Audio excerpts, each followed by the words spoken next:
보이는 저 산, 배틀산이라고 합니다. 대홍수 때 산 정상에 배틀 놓을 만한 자리 하나만 남기고 물에 다 잠겼다고 해서 배틀산이라고 부르게 되었습니다.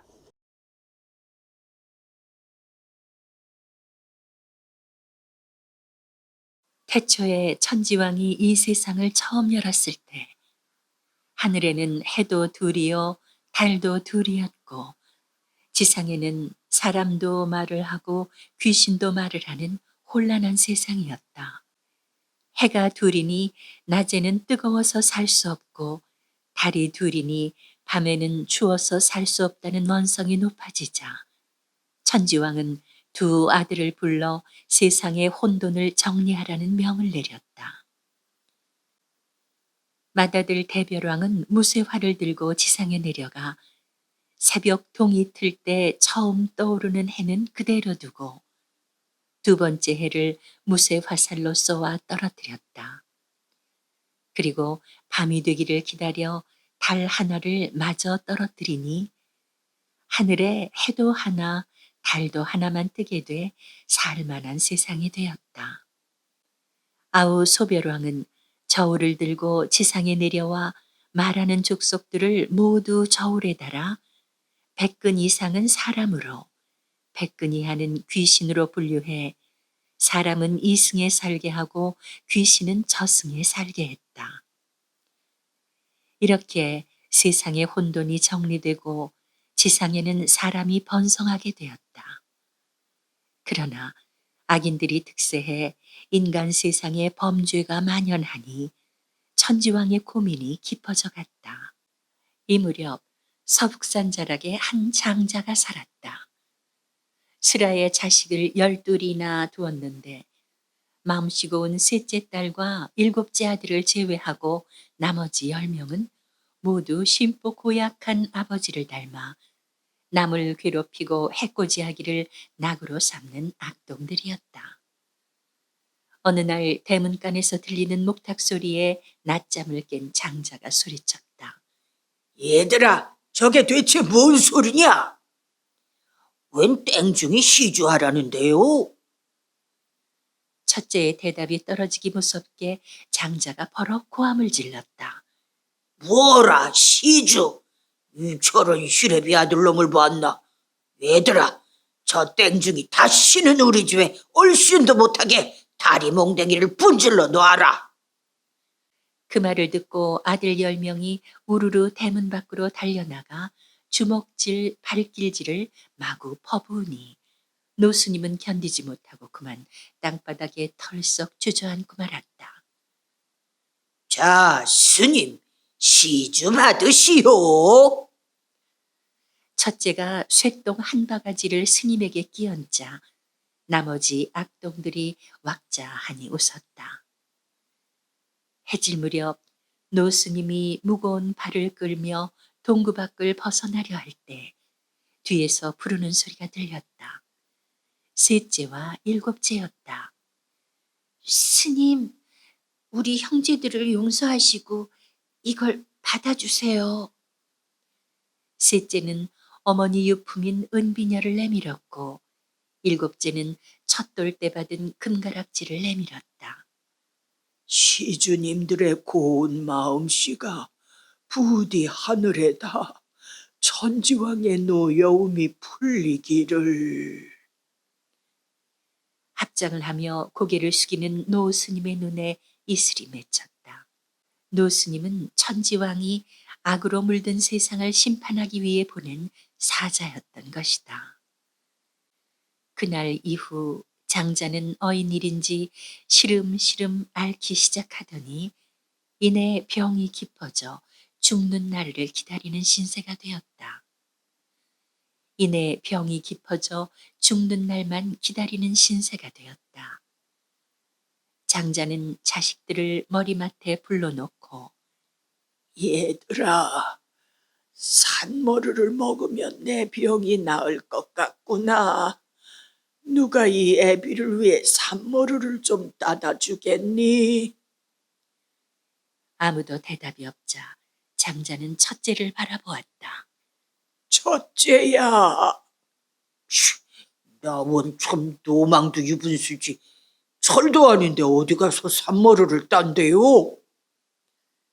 첫째의 거절에 실망한 장자는 둘째를 불렀다. 둘째야. 큰 성도 안 가는데 내가 왜 가요?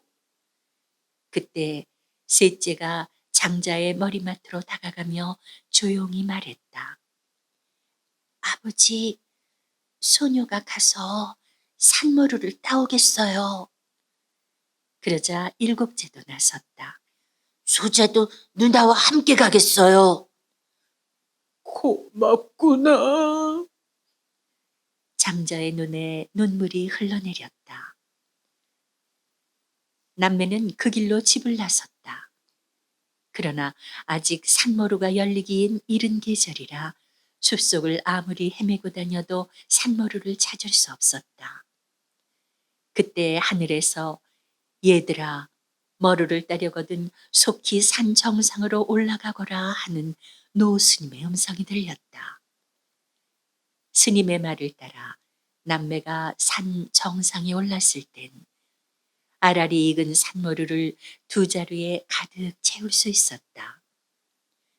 한 자루는 병든 아버지를 위해서, 또 한 자루는 먹새 좋은 형제들에게 주리라 생각하고 누나와 아우가 하산하려는 순간 마치 하늘에 구멍이라도 뚫린 듯 장대비가 쏟아지기 시작했다. 그렇게 내린 비가 한 달 열흘이나 계속되었다. 바다와 육지의 구분이 없어지고 온 세상이 물에 뒤덮였다. 산 정상엔 겨우 배틀 하나 놓을 자리만 남기고 다 물에 잠겼고, 건너편 곽더미산은 곽 하나 둘만한 자리만 남기고 다 물이 차올랐다. 남매는 추위와 두려움 속에서도 서로 위로하며 산모루를 먹고 버텨냈다. 이윽고 비가 그치고 물이 서서히 빠지면서 대지가 모습을 드러내자 남매는 산을 내려왔다. 그러나 마을도 집도 사람도 홍수가 모두 쓸어가 버리고 남아있는 건 아무것도 없었다. 노스님이 착한 남매를 천지왕의 심판으로부터 구해준 것이었다. 천지간에 우리 둘만 남았으니 아우야, 우리가 없어지면 이 세상에 사람의 씨가 다 마르겠구나. 누나가 걱정스러운 얼굴로 아우를 보았다. 누나, 아무래도 우리가 혼인을 해서 대를 이어야. 아우의 말에 누나는 펄쩍 뛰었다. 형제끼리 어떻게 결혼을 한단 말이야? 그러지 않으면 인간 세상이 끝나버리잖아. 남매는 깊은 고민에 빠졌다. 결국 둘은 이 일을 하늘에 물어보기로 했다. 아우는 서북산에 올라가고 누나는 베틀산에 올라갔다. 산봉우리에 오른 남매가 청솔가지에 불을 붙여 연기를 피우자 두 산봉우리에서 피어오른 연기 두 줄기가 하늘 위에서 서서히 하나로 합쳐졌다. 누나, 하느님이 우리가 부부로 맺어지길 원하시나 봐. 아우가 소리치자 누나가 고개를 저었다. 섣불리 결정해서는 안 돼. 이번에는 맷돌로 한번 시험해보기로 하자. 누나의 제의에 따라 아우는 수망을 등에 지고 앞동산에 오르고 누나는 앞망을 머리에 이고 뒷동산에 올랐다. 언덕 위에서 남매가 맷돌을 굴리자 한 짝씩 굴러가던 맷돌이 신기하게도 언덕 아래서 하나로 합쳐져 있었다. 이번에는 누나도 반대할 명분이 없었다. 아우야, 하늘의 뜻이 분명하구나. 이렇게 남매는 하늘의 뜻을 거듭 확인한 후 결혼해 부지런히 자손을 생산하니 이 땅에 사람의 씨가 마르지 않고 대를 이어 번성하게 되었다. 그리하여 먼 옛날에는 결혼할 때 남자보다 여자가 나이를 더 많이 먹어야 하는 법이 생겼다고 한다.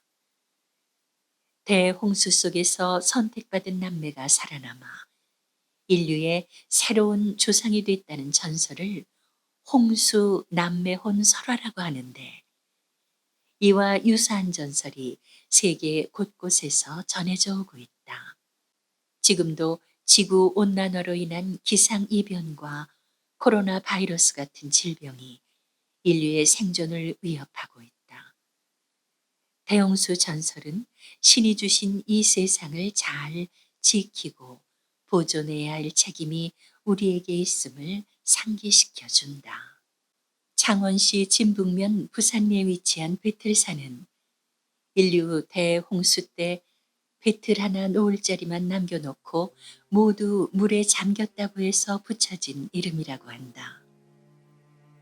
서북산에서 진동만으로 이어지는 산맥의 중간에 자리 잡은 베틀산은 태초의 전설을 간직한 채 오늘도 묵묵히 사바 세계를 굽어보고 있다.